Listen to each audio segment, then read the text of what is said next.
जोहार झारखंड में हूं संतोष कंगवार। बुलेटिन की शुरुआत करेंगे इस वक्त की बड़ी खबर के साथ। धनबाद से इस वक्त की बड़ी खबर मिल रही है। डीटीओ के आवास पर ईडी का छापा। दिवाकर सिंह द्विवेदी के घर पर रेड डाली गई है। देव बिहार अपार्टमेंट में डीटीओ का घर है। जमीन घोटाले से जुड़ा ये पूरा मामला है।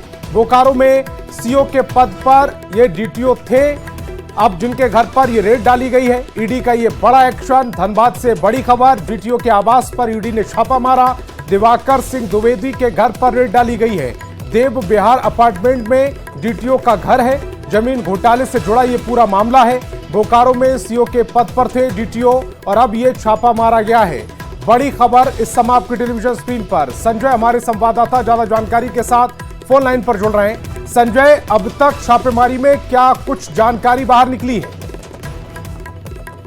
जो संबंधित मामले हैं उसमें धनबाद में दो जगहों पर छापेमारी फिलहाल चल रही है। एक तो जो वर्तमान में रजिस्ट्रार हैं रामेश्वर सिंह, उनके सरकारी आवास से छापेमारी चल रही है और वहीं इसके अलावा धनबाद के जो डीटीओ हैं सी दिवाकर द्विवेदी, उनके निजी आवास पर भी, जो कि देव अपार्टमेंट है, वहां पर भी छापेमारी चले। कुछ देर पहले ईडी की टीम यहां दबिश दी थी और इन दोनों ही जगहों पर सघन जो है तो छापेमारी चल रही है। बताया जा रहा है कि कई बिल्डरों को गलत तरीके से गलत दस्तावेज बनाकर रजिस्ट्रार और सीओ के रूप में जब ये कार्यरत थे तो उस समय उन लोगों को उस जमीन दी गई थी और उसी के जो साक्ष्य है वो ईडी की टीम को हाथ लगी थी और उसके बाद जो है तो ये कार्रवाई की गई है।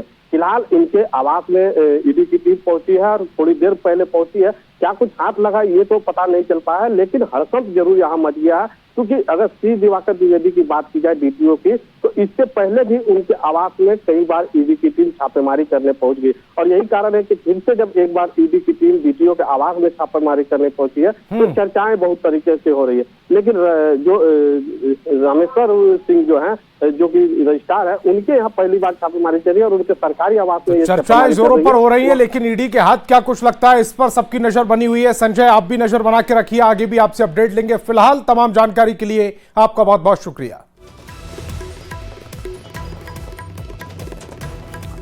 केंद्रीय जांच एजेंसी ईडी की टीम ने झारखंड में कई ठिकानों पर दबिश दी। बिहार झारखंड में बिल्डर और रियल एस्टेट कंपनी से जुड़े 17 ठिकानों पर ईडी की टीम ने छापेमारी की है। मामला बोकारो में वन विभाग की 117 एकड़ जमीन घोटाले से जुड़ा है, जिसमें ईडी की टीम एक चीज को खंगाल रही है। तेतुलिया और योगीडीह में वन विभाग की जमीन घोटाला मामले में ईडी की टीम जांच के लिए चास रजिस्ट्री ऑफिस भी पहुंच गई है और दस्तावेज की जांच की जा रही है। बोकारो में इस घोटाले से उमायुष मल्टीकॉम प्राइवेट लिमिटेड का भी नाम जुड़ा है। ऐसे में ईडी ने इस कंपनी के ठिकानों पर भी दबिश दी है। कंपनी के प्रोजेक्ट हेड किस्कू के घर के साथ रैयत इजहार हुसैन के घर ईडी की टीम ने जांच की है। तो 117 ठिकानों पर ईडी की टीम लगातार जांच कर रही है, दबिश कर रही है। मामला बोकारो में वन विभाग की 117 एकड़ जमीन घोटाले से जुड़ा है, जिसमें ईडी की टीम एक चीज को खंगाल रही है। तेतुलिया और योगीडीह में वन विभाग की जमीन घोटाले में यह पूरा मामला है। मृत्युंजय हमारे संवाददाता ज्यादा जानकारी के साथ फोन लाइन पर जुड़ रहे हैं। मृत्युंजय, ईडी की टीम लगातार दबिश दे रही है, छापेमारी कर रही है, बाहर क्या कुछ जानकारी आई है? देखिए, मैं आपको बता दूं कि ईडी के द्वारा जो वन विभाग का कार्यालय हो या फिर चास अंचल कार्यालय या फिर रजिस्ट्री ऑफिस या फिर जो संबंधित बिल्डर के जो लोग हैं उनके यहाँ छापेमारी चल रही है और लगातार ये छापेमारी चल रही है। चास अंचल के जो ईडी के अधिकारी हैं उन्होंने हल्का 7 के कर्मचारी जो है उसको साथ में लेकर अभी हल्का कार्यालय गई थी। वहीं से कुछ कागजात भी अभी जस्ट थोड़ी देर पहले झोला में भर कर लाई है। हम कह सकते हैं कि ये मामला जो है काफी बड़ा होता जा रहा है और लगातार छापेमारी हो रही है। धनबाद तक क्योंकि दिवाकर द्विवेदी चास में सीओ थे, उसी समय में इस तरह की बातें हुई है। इससे पहले से ये बातें चलती आ रही है। और एक बात आपको और बता दूं कि यह मामला जो है विधानसभा में भी जमीन घोटाला, वन विभाग के जमीन घोटाले का मामला चंदनक्यारी के जो विधायक है उमाकांत रजक, उन्होंने भी उठाया था और इस मामले में उन्होंने ये कहा था कि ये पूरी तरह से फर्जीवाड़ा है और नेगेटिव लिस्ट से बोकारो की डीसी ने इस जमीन को निकाल दिया था। उस मामले को उन्होंने विधानसभा में जोर से उठाया था और इस मामले की उन्होंने जांच की भी मांग की थी। तो हम कह सकते हैं कि पूरा मामला अगर देखा जाए तो ये काफी बड़ा मामला बनता है। क्या इसमें सियासी एंट्री भी हो सकती है? क्या किसी बड़े सफेद पोश कोई नेता की इसमें भागीदारी हो सकती है? देखिए, मैं आपको बता दूं कि जिस प्रकार से जो ये तेतुलिया मौजा में जो जमीन है 107 एकड़, और जिस तरह से कंपनी बनी, कंपनी बनने के बाद जो कंपनी के अकाउंट में पैसा आया, उसके बाद जिस प्रकार से यह मामला पूरा चल रहा है, तो हम कह सकते हैं कि मामला हाई प्रोफाइल और सफेद पोस्ट तक जा सकते हैं, क्योंकि कई रिटायर्ड जो आईएएस हैं उनके नाम भी अब धीरे धीरे लोगों की जुबान में, जो अधिकारियों की जुबान में आने लगे हैं। तो हम कह सकते हैं कि मामला हाई प्रोफाइल होगा। अब देखना यह है कि ईडी इस जांच को किस तरह आगे बढ़ाती है। जी, देखना यह है कि ईडी के पास क्या कुछ सबूत हाथ लगते हैं। मृत्युंजय, आप हमारे साथ जुड़े, आपका बहुत बहुत शुक्रिया। आगे भी इस खबर पर नजर बनाकर रखिएगा। बोकारो वन विभाग की जमीन से जुड़े मामले में ईडी की जांच का दायरा सिर्फ बोकारो तक ही सीमित नहीं। रांची और रामगढ़ में भी ईडी की टीम ने कई बिल्डरों के ठिकानों पर दबिश दी है। रांची के हरिओम टावर समेत अन्य 3 ठिकानों पर छापेमारी की गई। दरअसल बोकारो में वन विभाग की 117 एकड़ जमीन घोटाले को लेकर सीआईडी ने केस दर्ज की थी, और सीआईडी ने इस केस को जब ईडी ने अपने हाथों में लिया तो विभाग की जमीन की हेराफेरी में जमीन माफिया के साथ साथ अंचल कर्मी और बीएसएल कर्मी के मिलीभगत की भी बात सामने आई।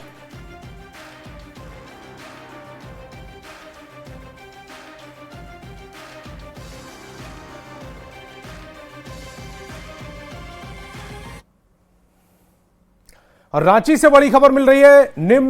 रिम्स निदेशक को हटाने के मामले से जुड़ी ये बड़ी खबर। कांग्रेस ने एक जांच टीम गठित की है। स्वास्थ्य मंत्री इरफान अंसारी ने रिम्स के जो निदेशक थे राजकुमार, उनको हटाया था। कांग्रेस प्रभारी ने फटकार लगाई है। इरफान अंसारी को यह फटकार लगाई गई। 5 सदस्यों की टीम जांच करेगी पूरे मामले में। रिम्स के निदेशक डॉक्टर राजकुमार को हटाए जाने का अब यह पूरा मामला तूल पकड़ता जा रहा है। इस वक्त की बड़ी खबर आपकी टेलीविजन स्क्रीन पर। रांची से बड़ी खबर, रिम्स निदेशक को हटाने के मामले में कांग्रेस ने जांच टीम गठित की है। स्वास्थ्य मंत्री इरफान अंसारी ने रिम्स के जो निदेशक थे उनको उनके पद से हटाया था। कांग्रेस प्रभारी ने फटकार लगाई है। इरफान अंसारी को यह फटकार लगाई गई। 5 सदस्यों की टीम अब इस पूरे मामले की जांच करेगी। रिम्स के निदेशक डॉक्टर राजकुमार को हटाए जाने के मामले में अब यह पूरा मामला तूल पकड़ता जा रहा है। गौरव, हमारे संवाददाता ज्यादा जानकारी के साथ फोन लाइन पर जुड़ रहे हैं। गौरव, एक तरफ जो रिम्स के निदेशक थे उनको उनके पद से हटाया जाता है, वो कोर्ट चले जाते हैं। अब कांग्रेस जाग रही है, एक जांच कमेटी का गठन किया गया है और उसके बाद इरफान अंसारी की फटकार भी लगाई गई है। बिल्कुल, हम आपको इस पूरे मामले में बता दें कि जो पूरा मामला है वो कांग्रेस के आला कमान के पास भी पहुंच चुका है, यानी कांग्रेस के प्रभारी के पास पहुंच चुका है। जहां तक कमेटी बनने की बात है, कमेटी में अभी ये निर्णय नहीं लिया गया है कि कमेटी किस तरीके से होगी, क्या होगी, लेकिन इस पूरे मामले को लेकर इरफान अंसारी को और जो के राजू हैं यानी प्रभारी हैं, उनके बीच बातचीत भी है। उन्हें फटकार भी लगाई गई है कि राजू ने ये भी कहा है कि आखिर किस तरीके से उन्हें हटाया गया या क्या कुछ मसला रहा। सिर्फ एक दफा बैठक हुई थी और उसके बाद ये निर्णय लिया गया है। तो अब ये देखना होगा कि क्या इस पूरे मामले में कमेटी फॉर्म हो पाती है या फिर सिर्फ फटकार लगकर ये पूरा मामला रुक जाता है। अगर एक कमेटी का गठन किया गया है गौरव, और वो कमेटी जब जांच करेगी तो क्या बाद में, चूंकि मामला हाईकोर्ट में भी है, वहां से फजीयत ना हो, अगर सबूत पेश कर देते हैं राजकुमार, तो क्या उन्हें उनके पद पर वापस कांग्रेस रखने को तैयार हो जाएगी?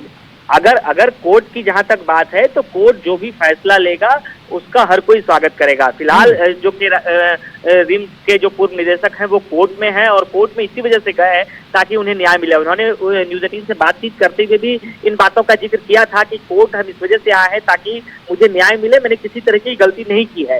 इसी बीच ये जो शिकायत थी वो कांग्रेस आला कमान के पास पहुंच गई है। तो कांग्रेस आला कमान ने भी जो स्वास्थ्य मंत्री इरफान अंसारी है उससे जवाब तलब किया है कि आखिर क्या वजह रही और कैसे रही, क्योंकि हर कोई चाहता है कि संगठन के अंदर जब भी बातचीत हो तो सब कुछ जो माहौल है वो सकुशल हो, और इसी वजह से जब कोई भी शिकायत जाती है तो इस पर जवाब तलब होता है। और यही कुछ वजह रही कि इरफान अंसारी से जवाब तलब जो है वो के राजू ने किया।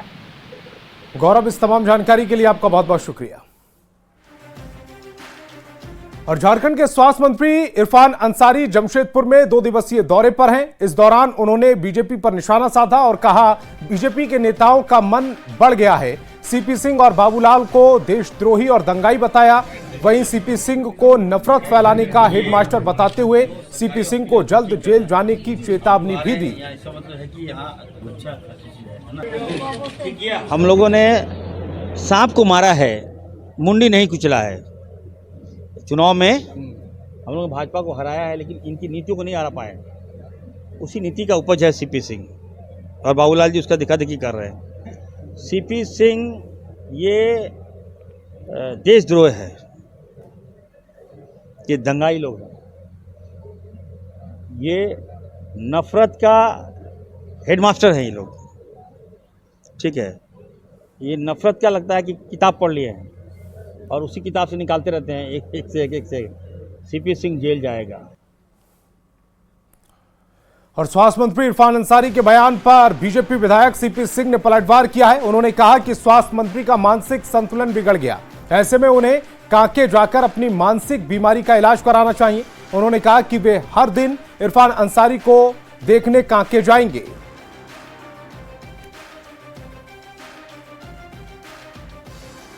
मानसिक संतुलन उनका बिगड़ गया है और यही कारण है कि अनाप शनाप आरोप लगाते रहते हैं। अब कितना उनके आरोपों पर मैं तुतुमय में करता रहूं, मैं इतना ही कहूँगा भाई स्वास्थ्य विभाग उनके हाथ में है और इसी रांची के कांके में मानसिक बीमारी का इलाज होता है। वे वहाँ भर्ती हो जाए, इलाज कराए। मैं वचन देता हूँ कि प्रतिदिन मैं उनका स्वास्थ्य की जानकारी लेने के लिए मैं जरूर जाऊँगा। स्वास्थ्य मंत्री इरफान अंसारी के बयान पर जमशेदपुर पूर्वी विधायक ने भी हमला किया है। पूर्णिमा दास साहू ने कहा कि धर्मांतरण का खेल खेलने वाले मंत्री, उन्होंने तो शिक्षा मंत्री का ही धर्मांतरण करवा दिया। रामदास सोरेन तो अब अंसारी के नाम से जाने जाएंगे।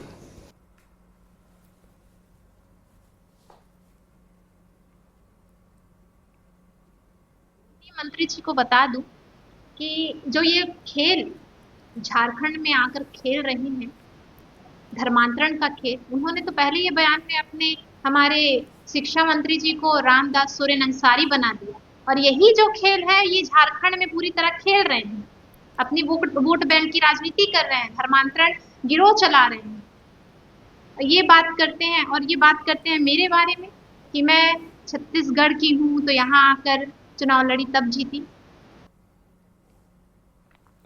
बारिश से पूर्व चाईबासा को भी नक्सल मुक्त कर दिया जाएगा, इसे लेकर पुलिस विभाग ने प्लान तैयार कर लिया है। यह कहना है झारखंड के पुलिस महानिदेशक अनुराग गुप्ता का। उत्तरी छोटा नागरपुर जोन को नक्सल मुक्त करने के बाद अब भारी संख्या में सुरक्षा बलों को सारंडा के जंगल में भेजा जा रहा है। नक्सलियों के खिलाफ मिली सफलता को लेकर झारखंड के डीजीपी से खास बातचीत की है न्यूज 18 संवाददाता ओम प्रकाश ने।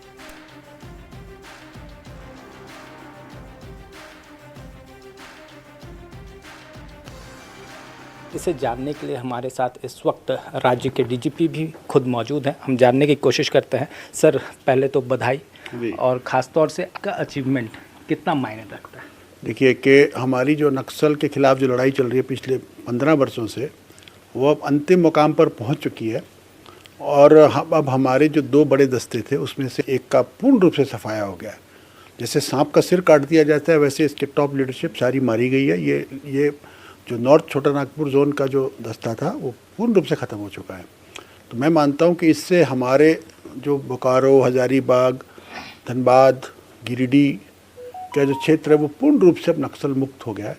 और मुझे लगता है कि वहाँ के ग्रामीणों ने और हमारे अधिकारियों ने, हमारे पुलिसकर्मियों ने इस मुठभेड़ के बाद एक चैन की सांस ली है। अब बरसात से पहले आपने कहा है कि नक्सलियों का, देखिए ऐसा है कि इसके 2 फायदे हुए। एक तो एक पूरा दस्ता समाप्त हो गया, दूसरा उस एरिया की जितनी हमारी बल है, फोर्स है, अब वो फ्री हो गई। हम उस सारी फोर्स का रीडिप्लॉयमेंट अब चाईबासा में करने जा रहे हैं। अगले 10 दिन के अंतर्गत हम वहाँ की मैक्सिमम फोर्स को उठा के चाईबासा में डाल देंगे और चाईबासा के चप्पे चप्पे पर हम फोर्स भर देंगे। इतना फोर्स डाल देंगे कि इन लोगों को वहाँ पे हिलने डुलने का कोई मौका नहीं मिलेगा। और मुझे पूरा विश्वास है कि अगले 15-20 दिन, 1 महीने के अंतर्गत हम बचे खुचे चाईबासा के दस्तों का भी पूर्ण रूप से समाप्त कर देंगे और विदिन 1 मंथ 2 मंथ्स हम लोग झारखंड को पूर्ण रूप से नक्सल मुक्त कर देंगे। सर, नक्सलियों को क्या कुछ एक सख्त मैसेज? सख्त मैसेज क्या है? हमारा कहना है कि हथियार का रास्ता, खून खराबा का रास्ता छोड़ करके मुख्य धारा में आइए। अपनी जान बचाने के लिए। हमें ज़रूरत नहीं है, आपको ज़रूरत है। अब अगर आप चाहते हो कि आप एक लंबा जीवन जीना चाहते हो और एक सड़क पर जंगल में गोली का शिकार नहीं होना चाहते हो, पुलिस की मुठभेड़ में अगर आप मरना नहीं चाहते हो, तो हमारी आपको यही सलाह होगी कि जल्द से जल्द आप सरेंडर कीजिए। झारखंड सरकार की जो सरेंडर पॉलिसी है, it is one of the best in the country. और कहीं ना कहीं इस ऑपरेशन का जो मैसेज है वो जवानों को भी मोटिवेट कर रहा है, क्योंकि हाल के दिनों में जिस तरह से नक्सलियों ने अपनी कायराना हरकत को अंजाम दिया था, उसके बाद ये अचीवमेंट कहीं ना कहीं संजीवनी का काम करेगा। कैमरामैन संजीव तिवारी के साथ ओम प्रकाश, न्यूज़ 18 रांची। और अगली खबर सिमडेगा से है, जहां सांसद कालीचरण मुंडा ने जिले में तेज गति से सड़क निर्माण के साथ इलाके में समुचित स्वास्थ्य सुविधा बहाल करने का आश्वासन दिया। आपको बता दें कि बीते दिनों रास्ते के खराब होने की वजह से मरीज को खाट पर ले जाने की खबर को न्यूज़ 18 ने प्रमुखता से दिखाया था, जिसकी तस्वीर सामने आने के बाद सांसद ने मामले का संज्ञान लिया और बैठक करके स्वास्थ्य व्यवस्था को दुरुस्त करने की बात कही है। जनता को सब सुनाए हैं, क्षेत्र में भ्रमण करते हैं, तो वहाँ के लोग बताते हैं कि ये सब दिक्कतें हैं। हम लोग प्रयास कर रहे हैं, सब जहाँ रोड नहीं है, रोड बनवाने का काम करने के लिए सब रोड सब अभी अनुशंसा किए हैं। सुने हैं कि यहाँ शायद एम्बुलेंस वगैरह भी था, खराब हो गया है, क्या है, वो सब को भी आज का बैठक में पूछता हूँ मैं हेल्थ विभाग से। और अब अगली खबर रामगढ़ से है, जहां मांडू प्रखंड के 36 पंचायत के कई सरकारी स्कूलों में उन्नति के पहिया योजना के तहत 8वीं कक्षा के छात्र छात्राओं को साइकिल बांटी गई। 2 महीने से गोदाम में रहने की वजह से साइकिलों में जंग लग गई, जिसकी वजह से साइकिल की क्वालिटी पर सवाल उठ रहे हैं। कल्याण विभाग ने जानकारी देते हुए बताया कि अब तक मांडू प्रखंड के कई स्कूलों में 3101 साइकिल बांटी जा चुकी हैं। खबर के बारे में ज्यादा जानकारी दे रहे हैं संवाददाता जावेद खान।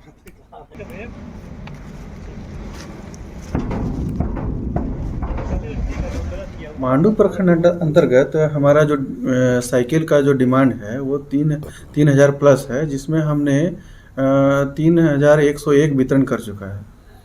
तो ये अभी गोदाम में आके पड़ा हुआ था 2 माह से, अभी बटना शुरू हुआ है? हाँ, अभी बट रहा है, वो तो शुरू से ही बट रहा है। जिस तरह से फिटिंग होकर के मिलता है उसी तरह से हम लोग वितरण कर देते हैं। किस क्लास के बच्चों को दिया जाना है? सिर्फ 8 क्लास के छात्र छात्राओं दोनों को छात्र छात्रा दोनों को।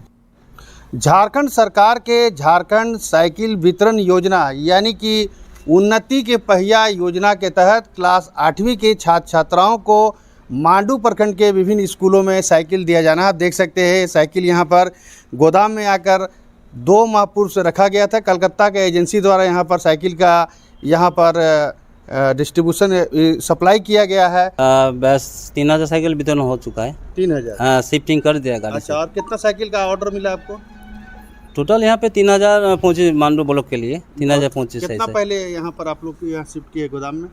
कितना साइकिल पे शिफ्टिंग है? जितना साइकिल शिफ्टिंग 2 महीना पहले लाए थे? हाँ, 2 महीना पहले लगभग सप्लाई शुरू हुआ है। हाँ, आज से सप्लाई शुरू खत्म होने वाला है। अच्छा, तो यहाँ पर दिखाना चाहेंगे ये साइकिल जो है, देख सकते हैं कि उन्नति का पहिया क्लास 8वीं के छात्र छात्राओं को झारखंड साइकिल वितरण योजना के तहत दिया जाना। 2 माह पूर्व यहाँ कलकत्ता के एजेंसी द्वारा साइकिल का सप्लाई किया गया है और इस साइकिल को यहाँ से ले जाया जा रहा है। देख सकते हैं कैमरे के माध्यम से। फिलहाल राहत की बात यह है कि 8वीं क्लास के छात्र छात्राओं को साइकिल वितरण योजना के तहत उन्नति का पहिया यानी साइकिल उन्हें मिलने जा रहा है। यही उनके लिए खुशी की बात है। जावेद खान, न्यूज़ 18 रामगढ़। हजारीबाग से बड़ी खबर मिल रही है। जंगली हाथियों का उत्पात लगातार जारी है। बरही और बरकट्टा में आतंक मचाया है। स्कूल में 25 हाथियों का झुंड घुस आया। 1.5 क्विंटल चावल खा गए हाथी। स्कूल का दरवाजा तोड़ दिया, खिड़की तोड़ दी। बरही के 2 घरों को भी नुकसान पहुंचाया है। जंगली हाथी लगातार उत्पात मचा रहे हैं। बरही और बरकट्टा में अब आतंक देखने को मिला। तस्वीरें सम आपकी टेलीविजन स्क्रीन पर। स्कूल में 25 हाथियों का झुंड घुस आया। 1.5 क्विंटल चावल स्कूल में रखे हुए थे, उन्हें चट कर गए हाथी। स्कूल का दरवाजा तोड़ दिया, खिड़की तोड़ दी और बरही में 2 घरों को नुकसान पहुंचाया है। 2 तस्वीरें सम आपकी टेलीविजन स्क्रीन पर।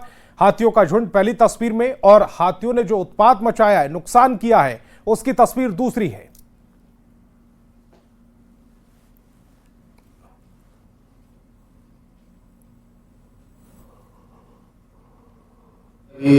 बहराबाद क्षेत्र में, हमारे भंडारो पंचायत क्षेत्र में हाथियों का एक झुंड लगभग 30-32 की संख्या में है। उन लोग प्रवेश कर गए हैं और एक टीको रविदास के घर में और अर्जुन यादव जी का घर में तोड़ कर वहाँ के सामान को क्षति पहुँचाए हैं। उन लोगों के साथ हम लोगों का सहानुभूति है। हम चाहते हैं कि हमारी सरकार में किसी भी तरह का वन प्राणियों के द्वारा किसी को क्षति होती है तो उनकी क्षतिपूर्ति होना चाहिए। तो इस बुलेटिन में फिलहाल इतना ही। आप देखते रहिए न्यूज़ 18 बिहार झारखंड।